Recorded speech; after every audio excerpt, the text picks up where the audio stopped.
ያጸናሽ ያነጻሽ ጰራቅሊጦስም የእውነት መንፈስ ነው ይላል ቃሉ። ቃሉን የተናገረው ታላቁ አባታችን አባ ሕርያቆስ ሲሆን ይሄን ቃል አባታችን አባ ሕርያቆስ ከሐዲሱ ከወንጌል ነው የወሰደው። በዮሐንስ ወንጌል ምዕራፍ 14 ከቁጥር 16 ላይ ያለውን በማንሳት ወስዶ እመቤታችን አመስግኖበታል፣ እመቤታችን አክብሮበታል፣ እመቤታችን አሞግሶበታል። ታላቁ አባታችን አባ ሕርያቆስ ያጸናሽ ያነጻሽ እግዚአብሔር ጰራቅሊጦስም የእውነት መንፈስ ነው። ይህንን ሲል አባታችን አባ ሕርያቆስ ያጸናሽ ከምን ያጸናሽ? ያጸናሽ በምን ያጸናሽ? በድንግልና ጸንተሽ እንድትኖሪ በድንግልና ንጹሕ ሁነሽ ቅድስት ሁነሽ ድንግል ሁነሽ ለዘላለም እንድትኖሪ ያደረገሽ በድንግልና ለዘላለም እንድትኖሪ ያደረገሽ እያለ እመቤታችን ድንግልናዋ ዘላለማዊ እንደሆነ በድንግልናም ያጸናት በድንግልናዋ ጸንታ እንድትገኝ በድንግልናዋ ጸንታ ለዘላለም እንድትኖር ያደረጋት ጰራቅሊጦስ መንፈስ ቅዱስን እያመሰገነ ገለጸበት። ያጸናሽ ያነጻሽ ያነጻሽ ከምን ያነጻሽ የሚለውን ስናይ ደግሞ እናታችን ድንግል ማርያም ሁሉም ሰው የአዳም ዕዳ በደል ሲኖርበት የውርስ ኃጢአት ሲኖርበት ሁሉም በአዳም ዕዳ ሲያዝ እመቤታችን ድንግል ማርያም ግን ከማኅፀን ጀምሮ ጥንተ አብሶ የሌለባት ከጥንተ አብሶ የነጻች ከእናቷ ማኅፀን ጀምራ ይህ ጰራቅሊጦስ የተባለው መንፈስ ቅዱስ የጠበቃት ጠብቆ አጽንቶ ያኖራት ንጽሕት ቅድስት ድንግልነቷን ሲገልጽ ያነጻሽ አላት። ሌላው ሰው መቼም አባት ዕዳ ከኖረበት አባት በዕዳ ውስጥ ገብቶ ከኖረ አባት ምንም እንኳ ቢሞት አባት በዕድሜ አርጅቶ ከዚህ ቢለይ እንኳ ዕዳው ለልጅ ልጅ አይለቅም፣ ወደ ልጅ ልጅ ይወርዳል። የልጅ ልጅ ዕዳውን ተረካቢ ሆኖ የልጅ ልጅ ተጠያቂ ይሆናል። የልጅ ልጅ ዕዳውን ይከፍላል። የአባት ዕዳ ለልጅ ስለሆነ በሌላውም ነገር እንዲሁ አንዳንዴ በዘር ያለ ነው የሚባል በሽታም አለ። በበሽታ ዙሪያ ስንሄድም በአባት የወረደ በአባት ውስጥ ያለ በሽታ አለ። በዘር ነው፣ በዘር የወረደ ነው፣ በዘር የተላለፈ ነው። አባቴም እንዲህ ነበር እናቴም እንዲህ ነበረች የሚባል በሽታ አለ። ይህም የአዳም በደል ሕግ የጣሰው ትእዛዝ ያፈረሰው ይህ በትውልዱ ሁሉ ለ5500 ዘመን በዘሩ እየተላለፈ የዚህ ዕዳ ከፋይ የዚህ ዕዳ ወራሽ ሆኖ ነበር። ከዚያ ሁሉ መሀል ተጠብቃ ንጽሕት ሆና ይህ የውርስ ኃጢአት ያልተላለፈባት መርገመ ሥጋ መርገመ ነፍስ የሌለባት ማን ተገኘች? እመቤታችን ድንግል ማርያም። እርሷን እንዲህ አድርጎ ከማኅፀን ጀምሮ ከዚህ የውርስ ኃጢአት ከዚህ በደል ከዚህ ኃጢአት ሁሉ አንጽቶ ጠብቆ አኖራት። ከማኅፀን ጀምሮ አቀባ መንፈስ ቅዱስ እምከርሰ እማ መንፈስ ቅዱስ ከእናቷ ማኅፀን ጀምሮ ጠበቃት ይላል እና ያጸናሽ ያነጻሽ እያለ ያመሰገነበት በዚህ ምክንያት ነው። ይህን ያደረገ ደግሞ ቅዱስ ነው አለው። ቅዱስ የሚለው ብዙ ትርጓሜ ያለው ከምን ቅዱስ? ንጹሕ እምኃጢአት ከኃጢአት ንጹሕ ነው አለው። ይህን ያደረገ መንፈስ ቅዱስን ጰራቅሊጦስ ንጹሕ ነው፣ ከኃጢአት ንጹሕ ነው። ጠባዮቹ የእሱ ለኃጢአት ምቹ አይደሉም፣ ለኃጢአት አይመቹም። ከኃጢአት የነጹ ናቸው ጠባዮቹ። የሰው ጠባይ ግን ለኃጢአት ምቹ ነው፣ ለኃጢአት ተገላጭ ነው። እንደየጊዜው እንደየሁኔታው የሚቀያየር ነው።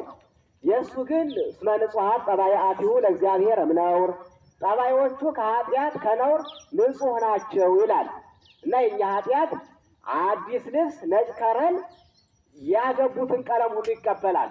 አረንጓዴ ቀለም ቢያገቡት አረንጓዴ ይሆናል፣ ቀይ ቀለም ቢያገቡት ቀይ ቀለም ይሆናል፣ ቢጫ ቢያገቡት ቢጫ ከረን ይሆናል። የኛ ልብስ የለበስነው ነጭ ልብስ አዲስ ልብስ ነጭ ከረን ሁሉንም ይቀበላል፣ ለሁሉም ተስማሚ ነው። የኛም ባህሪ ለጽድቅም ተስማሚ ነው። መንፈሳዊ ስራ ብንሰራ ለመንፈሳዊ ስራ ለጽድቅ ብንዘጋጅ ለጽድቅ ምቹ ነው። ለኃጢአትም ደግሞ ዝንባሌያችን ወደ ኃጢአት ከሆነ ዝንባሌያችን ለክፉ ከሆነ ደግሞ ለሁሉም ይመቻል፣ ሁሉንም መቀበል ይችላል። የእሱ ጠባይ ግን የእግዚአብሔር ጠባይ የመንፈስ ቅዱስ ጠባይ ለጽድቅ ለመልካም ነገር እንጂ ለክፉ ነገር ለኃጢአት አይመችም። የዝንባሌውም ወደዚህ አይደለም እና ለዚህ ነው ከነውር ከኃጢአት ንጹሕ ነው እያለ የሚለው። ሌላው ከባዕድ እምንዴት ከችግር ባለጸጋ ነው። ችግር አለበት አይባልም። ሁልጊዜ ሁሉም የእሱ ነው። በላይ ያለው በሰማይ የእሱ ነው። ከሰማይ ያለው በላይ የእሱ ነው። በምድር ላይ የተዘረጋው የእሱ ነው። ከምድር በታች ያለው ሁሉ የእሱ ነው። ባለጸጋ ነው። ችግር የሌለበት ድህነት የሌለበት ባለጸጋ ነው አለው። ኃያልም ድካም ከድካም ኃይለኛ ነው። ድካም የለበትም፣ አይደክምም። ድካም የሚባል በሱ ዘንድ አይጠራም። ድካም የለበትም፣ ኃይለኛ ነው አለው። ከልጁ አምልኮ ጣዖት ከጣዖት አማልክት ከሚባሉት አሕዛብ እንጨቱን ጠርበው ድንጋዩን አለዝበው ያመልኩታል።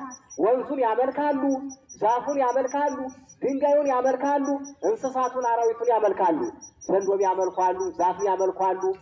ይህ ሁሉ አምላክ እያሉ እነሱ ቢጠሩት ከዚያ ሁሉ የእሱ ግን ልዩ አምልኮ ጣዖት ከጣዖታት አምልኮት ከዚያ የተለየ ነው። እነዚያ ባሕሩም ይደርቃል፣ ወንዙ ይደርቃል፣ ወንዙ የሚያመልኩት። ሌላው ዘንዶውም አቅም የለውም፣ ደካማ ነው። እነ ነቢዩ ዳንኤል አይደለም በገጀራ አይደለም በጦር ብቻ በረቂቅ ፍልስፍና ዘንዶ ገለው አሳይተዋል። ዘንዶ የሚያመልኩትን ሰዎች ነቢዩ ዳንኤል ይሄ የምታመልኩት ኃይለኛ ነው የምትሉት ደካማ ነው፣ እኔ አሳያቸዋለሁ አቅሙን፣ እናንተ አምላክ እያላችሁ የምታመልኩት ዘንዶ ደካማ ነው አለና ምን አደረገ?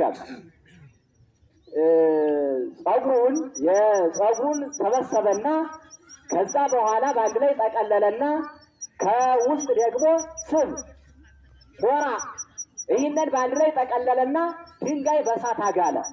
አሎሎ ድንጋይ በሳት አጋለና በዚያ ጠቅልሎ ዘንዶውን አጎረሰው። የሚያመልኩት የነበረውን በሱ ዘመን በነበረበት ዘመን ያንን ቢያጎርሰው የአሎሎ ድንጋይ ግለት የስቡን ሞራ ያንን ሲያቀልጠው ተርትሮ ገደለ። ያን ዘንዶ የሚያመልኩትን ዘንዶ ይህ ነው።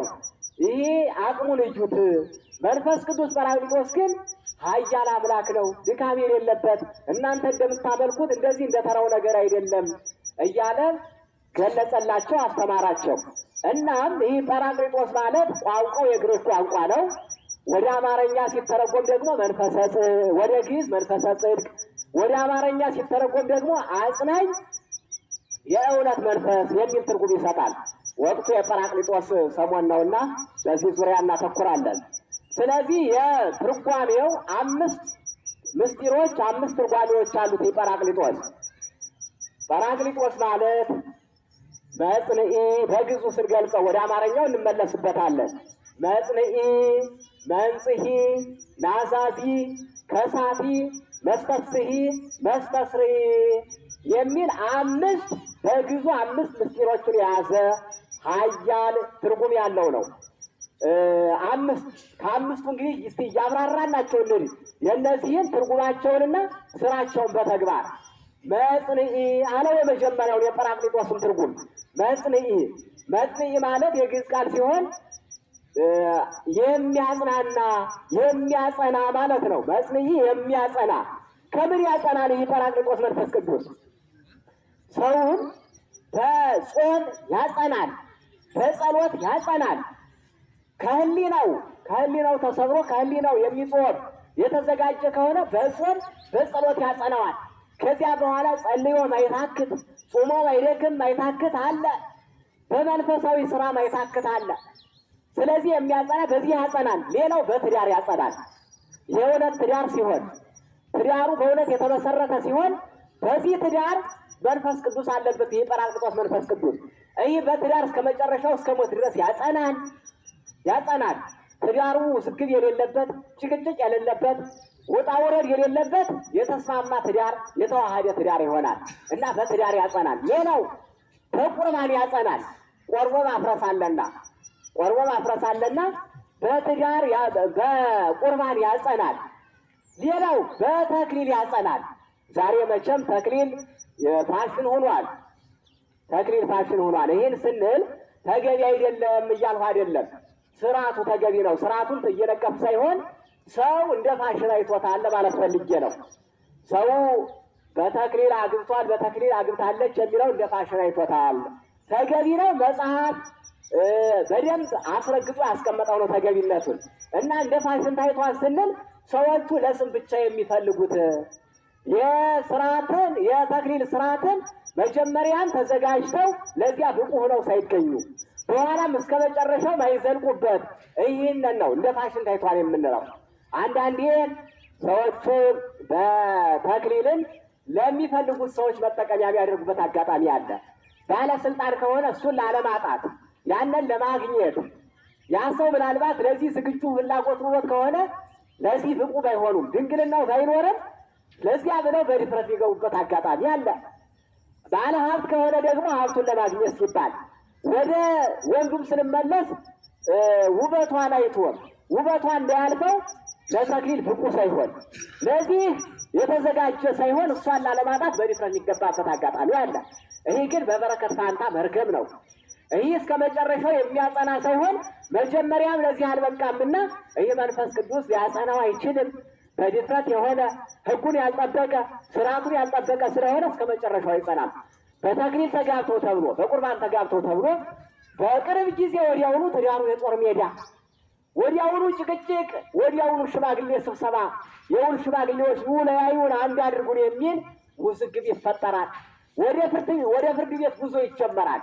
እንዲህ አይነቱ ተክሊል እንዲህ አይነቱ ቁርባን ይህ መንፈስ ቅዱስ የለበትም። ነገር ግን መጀመሪያ ሕጉን ጠብቆ ስርዓቱን ጠብቆ ያለው በንጽህና ተዘጋጅቶ ያለው ግን ይህ መንፈስ ቅዱስ ያጸናል። አጽናኝ ነው፣ ያጸናል። በዚያው ሌላው ይህ መንፈስ ቅዱስ በመልካም ሕይወት እስከ መጨረሻው ድረስ ያጸናል። እንዲህ አይነት አጽናኝ ነው ይህ ጰራቅሊጦስ መንፈስ ቅዱስ። በጾም በጸሎትም እስከ መጨረሻው ያጸናል። መጀመሪያ ጿሚ ሆኖ መጀመሪያ ጸሎተኛ ሆኖ በኋላ ጊዜ በኋላ በቦታው ላይ ይገኛል። እከሊት ቤተ ክርስቲያን ቢፈልጉ አትታጣም። ቤተ ክርስቲያን የፈለገ ሰው ያገኛታል የምትባለው ቤተ ክርስቲያን የፈለገ ሰው ያገኘዋል እዚያ ይታጣም። ከዚያው ነው ሁልጊዜ እንደሱ መንፈሳዊ እንደሷ መንፈሳዊት እንደሱ ጻድቅ እንደሷ ጻድቅ የሚባሉት ሰዎች ከጊዜ በኋላ ታሪካቸው ተቀይሮ ሌላ ቦታ ቢገኝበት አጋጣሚ አለ። ይህ መጀመሪያ በመንፈስ ቅዱስ ያልተጀመረ ይሄ ሲሆን ከመጨረሻው መጽናት አይችልም። ይህ መንፈስ ቅዱስ የተጨመረበት ግን አጀማመሩም አጨራረሱም አንድ ነው፣ ከመጨረሻው ያጸናል እና መጽንዒ ያለው ይህን ይመስላል። ሌላው መንጽሔ ይላል። መንጽሔ ማለት የሚያነጻ ማለት ነው። ከምን ያነጻል? ከኃጢአት ያነጻል። በዝሙት ዋዥቆ የኖረውን በዝሙት የቆሸሸውን በስርቆ የቆሸሸውን በጣዖት ማምለክ የቆሸሸውን በነፍስ መግደል በደም ማፍሰስ በደም የጨቀየውን በደም የተጨማለቀውን ሰውነት ያጸናል። በደም የተጨማለቀውን እጅ እግር ያነጻል። ይህ መንፈስ ቅዱስ ምን ሲሆን ያነጻ? እንዲያው ዝም ብሎ አይደለም። እከሊየ ከዝሙት የታለ እከሊየ እጁ ደም ተነክሯል ብሎ ዝም ብሎ አይደለም የሚያነጻው። የሚያነጻው ከውስጡ ተጸጽቶ ትክክል አይደለሁም የሰራሁት ኃጢአት፣ እጄ ደም አፍስሷል፣ እግሬ ወደ ጣዖት ቤት ገስግሷል፣ ወደ ጭፈራ ቤት ገስግሷል፣ ልቤ ወደ ስርቆ ተመኝቷል፣ እጄ ወደ ስርቆ ተዘርግቷል ተጉዟል፣ ልቤ ጣዖት አምልኳል፣ ልቤ ክፉ ነገር አስቧል ብሎ ሲጸጸት ይህን ጊዜ ይህ መንፈስ ቅዱስ ተጸጽቶ ወደ ንስሐ ሲመለስ በዚያ ንስሐ አማካኝነት በንስሐ አማካኝነት ያን የቆሸሸውን ንጹሕ ያደርገዋል። ያን የጎሰቆለውን ያጸዳዋል። ማን? ይህ መንፈስ ቅዱስ መንጽሔ ሆነው የሚያነጻው መንፈስ ቅዱስ ያነጻዋል። እና ይሄ ምንድነው ሰውየው የሚባለው? ሰውየው ከተራራ በላይ የገዘፈ ኃጢአት ሰርቷል ይላሉ። ከዚያ ይህን ተራራም ያህል ኃጢአት ሲሰራው አልከበደውም፣ ሸክም አልሆነበትም። ነገር ግን ከሰራው በኋላ ወደ ንስሐ ሲመለስ ሸክም ሆነበት፣ ከተራራውም በላይ ተራራ ሆነበት። ይሄ ሲሆንበት ወደ ንስሐ አባት ሂዶ ከንስሐ አባት ቀረብ ብሎ ንስሐ ጠይቋል። ደግሞ የሚገርማችሁ ነገር የጠየቀው ከንስሐ አባቱ አይደለም። ወጣ ብሎ ወደ ገዳም በገዳም በሚኖሩ መነኮሳት አባቶች ከነዚህ ሄዶ ለምን ያን በዓለም የሚኖረውን የንስሐ አባቱንማ ፈርቷን ተሸማቋል። ሲሰራው ያልከበደው ያላሸማቀቀው ያን ጊዜ ያሸማቆታል። ከዚያ ሂዶ ይህን ያህል ቁጥሩን ባልገልጸውም ይህን ያህል ስግደት አዝዤልሃለሁ፣ ይህን ያህል ጊዜ እንድትጾም አዝዤሃለሁኝ፣ ይህን ያህል ስግደት፣ ይህን ያህል ጾም ብለው ሲሰጡት ኃጢአቱን መስለው ከኃጢአቱ ጋር አነጻጽረው ሲሰጡት ያንን ንስሐው ተራራ በላይ ተራራ መስሎ ታይቶታል። ከዚያ አንገቱን ደፋ ያደረግና አስቦ ከዛ ምን ይላል? አባቴ ኧረ እንዲያው ከበደኝ፣ እንዲያው ትንሽ ይቀንሱ ይከርከሩ፣ ትንሽና እንዲያው አይከረከሩም፣ ትንሽ ይከርከሩ ከበደኝ አለ ይባላል። እና ልክ እንደ ገበያ እንደ ሸቀጣሸቀጥ ዕቃ እንደ ገበያ ላይ እንደ ግብይት አይቶት ትንሽ ይከርከሩ፣ ትንሽ ይቀንሱ፣ እንዲያው ትንሽ አይከረከሩም አለ ይባላል። ሲሰራው ይህን ያህል አልከበደውም። በኋላ ግን ንስሐ ሲሰጠው ይህን ያህል ከበደው። ይህን ይመስላል። እና ይህን ሁሉ የሚያነጻው ይህን ሁሉ ከዚህ ሁሉ ነፃ የሚያደርገው ይህ መንፈስ ቅዱስ ነው የሚያነጻ። ሌላው ሲቀጥል ጰራቅሊጦስ የሚለው ትርጉም ከናዛዚ የሚያረጋጋ ነው። የሚያረጋጋ ከምን ያረጋጋል? አይምሮ ሲታወቅ፣ ውስጥ መንፈስ ሲታወቅ ሰው ወደ ቤተ እግዚአብሔር ሲጸልይ ሲማጸን ወደ እግዚአብሔር ሲያመለክት ከበደኝ፣ ነገሮቹ ምስቅልቅል አሉብኝ፣ ሸክም ከበደኝ ብሎ ተጨናንቆ መንፈሱ ታውቆ ወደ ሲጸልይ ተደፋ ብሎ ሲያለቅስ ሕንፃ ቤተ ክርስቲያኑን እየዳሰሰ እባክህ አንተ መፍትሄ ስጠኝ፣ አንተ መላ ስጠኝ ብሎ ሄዶ ሲያመለክት ወደ እግዚአብሔር ያረጋጋዋል። ያን ሁከቱን የታወቀውን ያረጋጋለታል፣ ጸጥ ያደርግለታል። የሚያረጋጋ ነው። ሌላው ሲቀጥል በሐዘን ጊዜ ውድ እናቱን አጥቶ በውድ እናቱ አንጀቱ እንደ ሰም ቀልጦ ሰውነቱ ሐዘን እንደ ሰይፍ ከፋፍሎት እያለ ውድ አባቱን አጥቶ ወይም ውስጡን እንደ ሰም ከፋፍሎት እያለ ወይም ውድ ልጇን አጥታ በልጅ ናፍቆት ተቆርጣ የልጅ ሐዘን ውስጧን እንደ ሰም ሲከፋፍለው መረጋጋት አልስትል ወይም ውድ ወንድሙን ውድ ወንድሟን ወይም ውድ አክስቱ ውድ አጎት ይህን ሁሉ ወይም ውድ የትዳር አጋር ይህንን አጥተው ውስጣቸው በሐዘን ተቆርጦ መረጋጋት አልችል ብለው ውስጣቸው ሲጨነቅ በዚህ ጊዜ ቃሉ ነውና ያረጋጋን ይህ መንፈስ ቅዱስ ናዛዚ የሚያረጋጋ ያለው ለዚህ ነው። እንግዲህ ሰው እንደምታዩት ውድ እናት አባቱን ቀብሮ ሊኖር በዓለም ላይ አይመስለውም። ለመጀመሪያ ጊዜ ጨለማ ይውጠዋል። ዓለም ሰማይ መጥቶ ይደፋበታል። ምድር ተከፍታ ብትውጠው ይወዳል። ውድ ልጁን አጥቶ ውድ ልጇን አጥታ ምንወር አይመስላትም። ከአንተ በፊት ያድርገኝ ከአንቺ በፊት ያድርገኝ ብላ ስታዝብ ምንወር አይመስላትም። ዓለም በቃኝ ትላለች። ውድ የትዳር አጋሩን አጥቶ ምንወር አይመስለውም። እንዴት ነው ምንወረው? እንዴት ነው ማስተዳድረው? እንዴት ነው ልጆች የማሳድገው? ያለሱ ብሎ ያዝናል፣ ይጨነቃል፣ ውስጡ ይሸበራል። ቀብሮ ሲመለስ አፈር አልብሶ ሲመለስ ግን ከዚያ በኋላ ቤት ደርሶ ቃሉ ነውና ወዲያው ተረጋግቶ መርሳት፣ በመጽናናት መረጋጋት። ማን ነው ይህን የሚያደርግ? ይህ ጰራቅሊጦስ የተባለው መንፈስ ቅዱስ ነው የሚያረጋጋ። እንግዲህ ማን ይኖር ነበር? ስንቶቹ ባላቸውን አጥተው፣ ስንቶቹ ሚስቶቻቸውን አጥተው፣ ስንቶቹ ልጆቻቸውን አጥተው፣ ስንቶቹ እናት አባታቸውን አጥተው ያን ጊዜ ጨለማ ይዋጣቸው በኋላ ረስተው ተረጋግተው ሌላ ሕይወት ይኖራሉ፣ ሌላ ታድሰው ይኖራሉ። የሚያስረሳ የሚያረጋጋ ሀሳብ ይፈጠራል። ይህን የሚያደርግ ቃሉ ነውና ይህ ጰራቅሊጦስ መንፈስ ቅዱስ ነው። ለዚህ ነው ናዛዚ ያለው። ሌላው ጰራቅሊጦስ ማለት ከሳቲ ማለት ነው። ከሳቲ ማለት ምንድን ነው? ምስጢር ገላጭ፣ ጥበብን ገላጭ፣ ምስጢርን ገላጭ ማለት ነው። በምን ጊዜ ሰው ኑሮውን ለማሸነፍ ተመራምሮ እንዴት መኖር እንዳለበት፣ እንዴት ትዳሩን ማሸነፍ እንዳለበት ይመራመራል።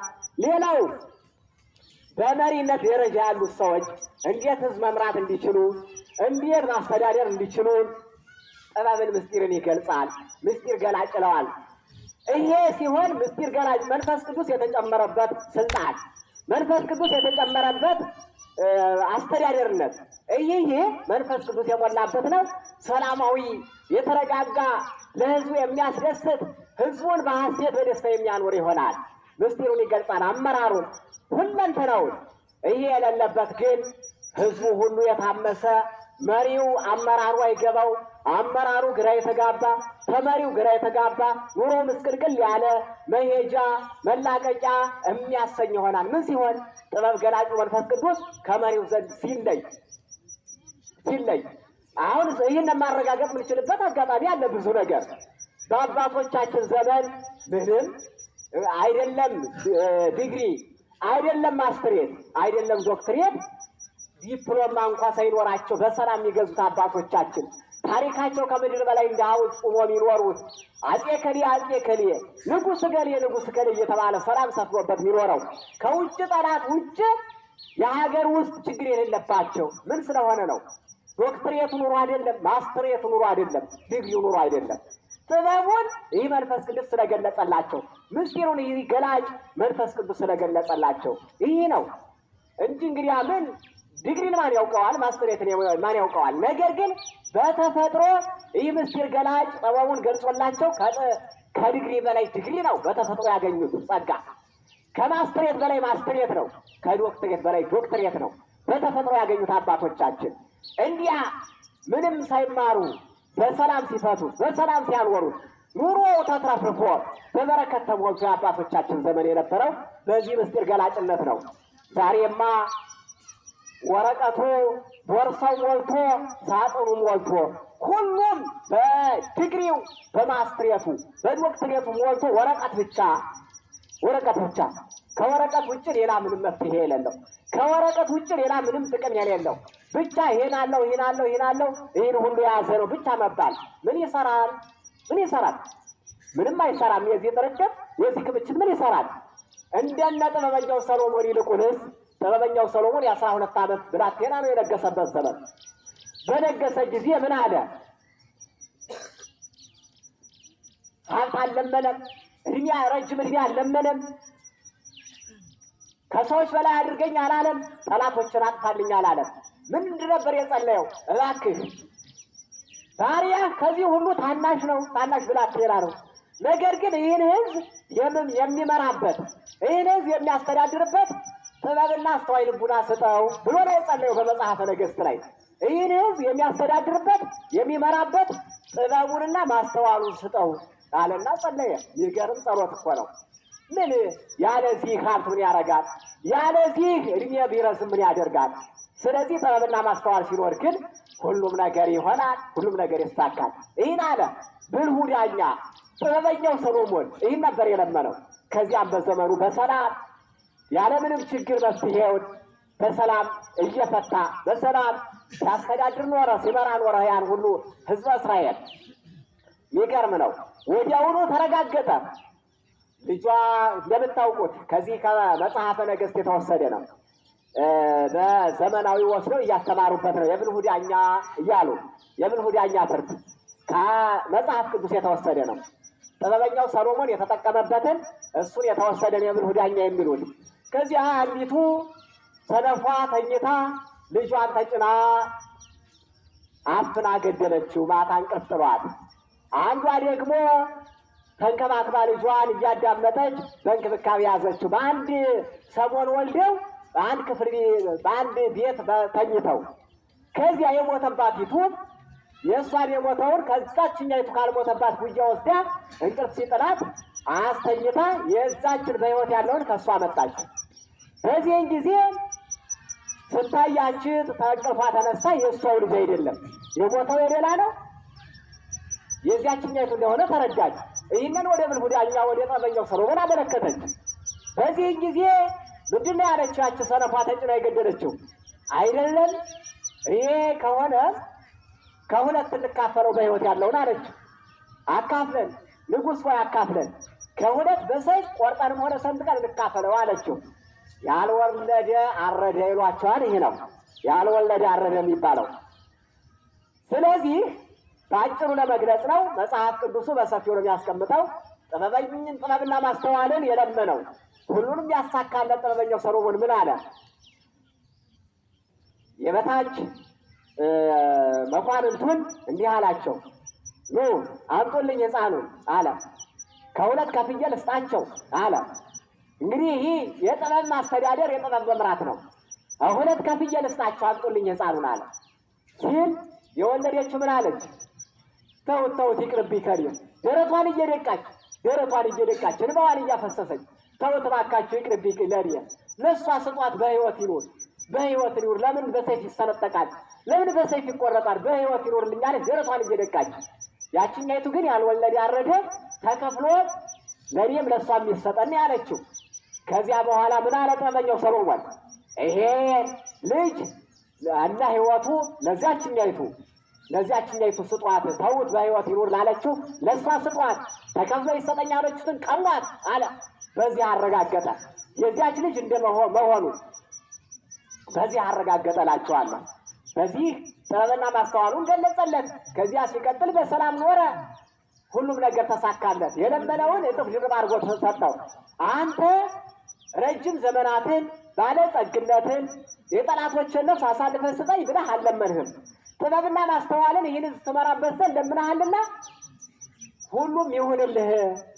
ከዚህም በላይ ከአንተ በፊት አንተን የሚመስል የለም። ከአንተም በኋላ እንዳንተ ያለ ጥበበኛ እንዳይነሳ አድርጌ ሁሉንም ሰጥቻለሁ አለው። ባለጸግነትንም ጥበብንም ሀብትንም እድሜንም ሁሉንም ሰጠው። ሁሉንም የፈለገው መልካም ስለሆነ ልመናው